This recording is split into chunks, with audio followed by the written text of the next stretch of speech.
de guerra que van a apoyar a los diferentes monarcas, van a luchar en las batallas. Entonces, a cambio de colaborar con los diferentes monarcas, que unas veces van a ser los de Navarra, otras veces con los de Castilla, no tienen ningún problema, a ellos les interesa ingresar, a cambio de ese favor van a recibir una serie de privilegios.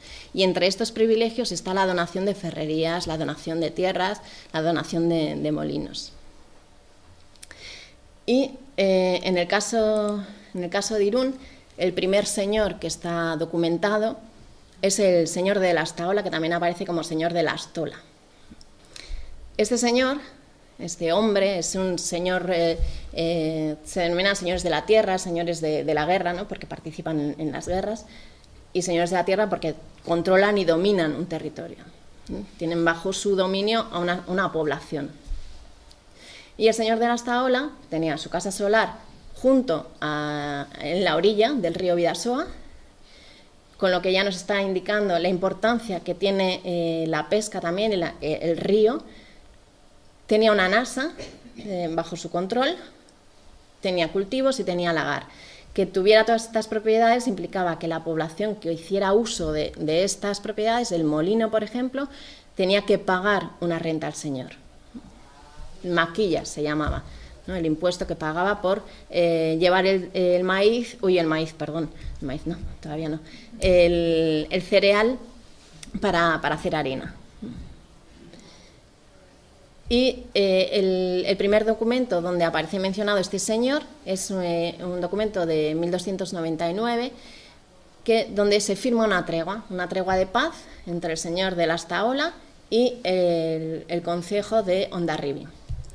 En esta época, Hondarribia está creciendo, tiene una gran importancia, su puerto tiene muchísima importancia y lo que menos le interesa es tener conflictos en las vías de comunicación, porque de lo que vive es del comercio. Entonces necesita transportar mercancías y que los caminos tengan paz.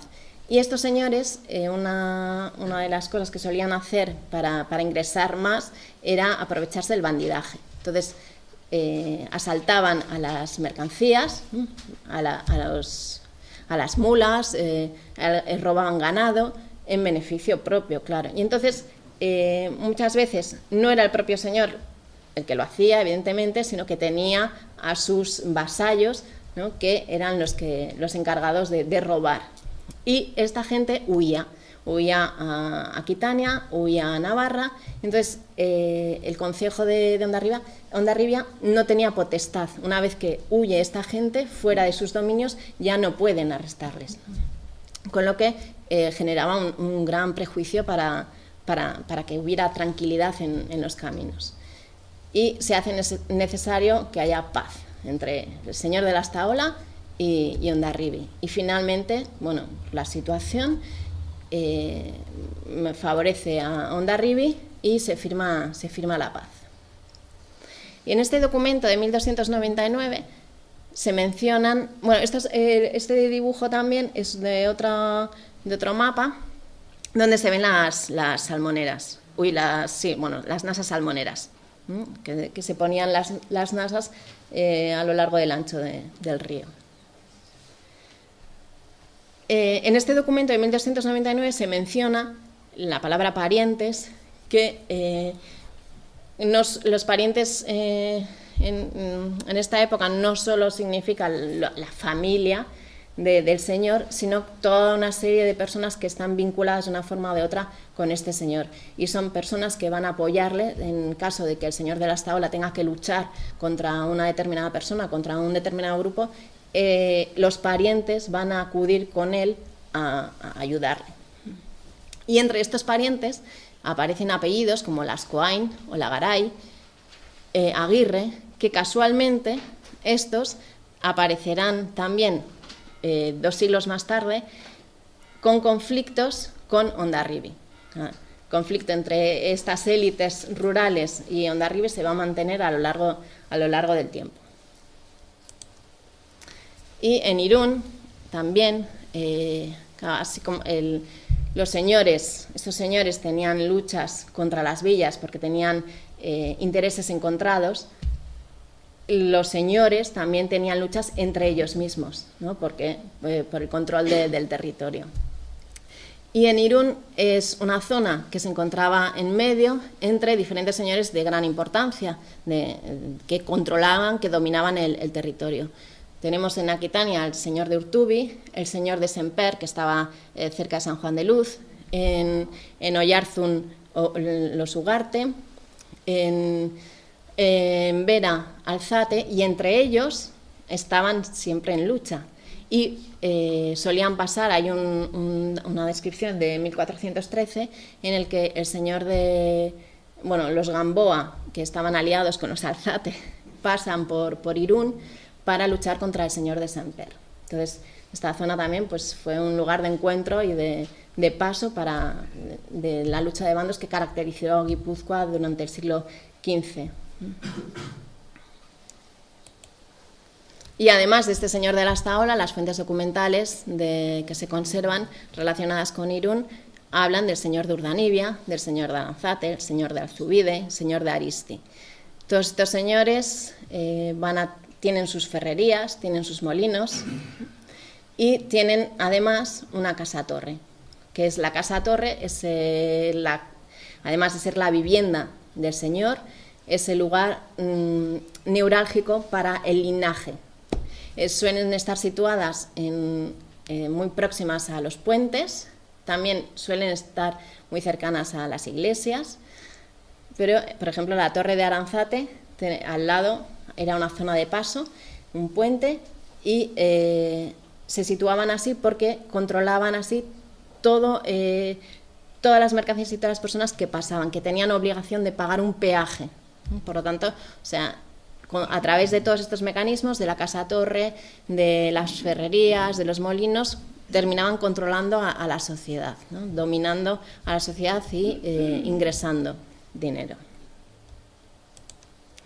Pero además de estos señores, que eran la élite, ¿no? En esa época existía toda una población que vivía en esa zona urbana, también en la zona rural, y que se dedicaban a sus oficios. Había labradores, había pescadores, pero claro, había mineros, los que explotaban los que sacaban el mineral de hierro para las ferrerías. Luego estaban todos los oficios relacionados con el mundo urbano, ¿no? Los comerciantes, los mercaderes, los zapateros, los sastres. Y, claro, pero ¿cuánta población podía haber en Irún? En este aspecto, al igual que en la Iglesia, hay opiniones encontradas, porque hay dos historiadores en concreto que han hecho investigaciones sobre Irún, sobre la población de Irún. Mencionan que podía haber en torno a las 1.000 y 1.500 personas. Se basan en documentos que no contabilizan persona por persona, ¿no? Entonces es complicado establecer, porque se basan en unas estadísticas de población, bueno, que a veces dan error. Y hay un documento en el Archivo Municipal de Irún que demuestra que no había esa población que dicen entre 1.000 y 1.500, sino que era muchísimo mayor. Bueno, he traído una muestra sobre este documento, en el que se menciona el número exacto de personas que había en Irún. Es un documento posterior a la época que estamos hablando, porque es del siglo XVI, concretamente en 1521. Pero estamos en una cronología que la población no varía mucho. No es como en el siglo XIX, que hay un cambio radical del número de población. Aquí la demografía sería bastante parecida en el siglo XV que a principios del siglo XVI. Por lo tanto, podemos pensar que el número de habitantes de la Edad Media, de finales al menos de la Edad Media, era el que nos muestra este documento. Y este documento es un documento que se hace en el año 1521, es un año en el que están en guerra, y la población de Irún necesita trigo para poder alimentarse. Y como dependía de Fuenterrabía, de Hondarribia, lo normal era que fuera la población, solía ir a Hondarribia y ahí le suministraban el trigo. Pero Hondarribia está asediada, está ocupada por los franceses y por lo tanto no pueden entrar a por su trigo. Y la provincia de Guipúzcoa les concede permiso para que vayan a Donosti a abastecerse de trigo. Y en Donosti es donde se realiza este documento. Tienen que demostrar cuánta cantidad de trigo dan y a quiénes dan ese trigo, a cuántas personas. Y entonces se recoge este documento, que es el que se conserva, y se hace, bueno, lo he traído más que nada para que se vea un poco el tipo de letra que se utilizaba, ¿no? Que es ya en esta época es un tipo de letra así como con un trazo como abandonado, porque ya en esta época se escribe, ya se empieza a escribir mucho, entonces tiene que ser un trazado rápido. Y se ponen en 3 columnas, una primera columna que sería esta, y aquí se indica el número de personas. Luego una segunda columna en la que se indica quién va, qué familia va de Irún, y aquí el número, la cantidad de trigo que se le da. Bueno, los números, aunque parezca, bueno, esto es un número romano, pone 4. Luego aquí pone personas, se utilizan mucho las abreviaturas. Y aquí se especifica Catalina de Zamora, para sí es su hermano maestre Juan de Zamora. Y luego se indica la cantidad de trigo que se da. Eso es un 10 y eso es un 2, 12. Celemines, celemines son una unidad de peso que se utilizaba en esa época. Este documento es un documento muy rico porque no solo nos permite enumerar, si contamos, son 15 folios, si contamos personas por personas, todo esto nos da un número determinado de personas, pero es que además nos dice el nombre de la persona que va a recoger el trigo, cuántos viven en su unidad familiar. Entonces podemos ver un poco la familia, cómo se organizaba. Por ejemplo, Catalina de Zamora sabemos que vive con su hermano. Por ejemplo, de las siguientes pone 5 personas y Martín de Uranzu, para sí es su suegra, es su mujer, entonces ya sabemos con qué miembros vive en su familia. Y bueno, contando todas estas personas nos dan un número total de 2048. Pero, bueno, eso es lo que ponen en el documento. En el documento al final, sin contar el número de personas que reciben el trigo, al final del documento, que es este fragmento, ahí se menciona que hay en Irún 2048 personas, pero si se suma esto, da 2036, o sea, hay un baile de cifras ahí. Pero bueno. Pero además de esta población, luego existía la gente que estamos en un periodo de guerra, que son llamados a la guerra. Y en Irún se establecía por la provincia que tenía que haber, había 400, en este momento 400 hombres de armas. Por lo tanto, a esta cifra de 2048 personas habría que sumarle otras 400 que supuestamente están fuera. Con lo que la población de Irún pues rondaría en torno a las 2.500 personas. Y bueno, ya con esto, con el número de habitantes que podría haber en Irún de finales de la Edad Media, ya termino mi charla. Espero que haya sido. Gracias.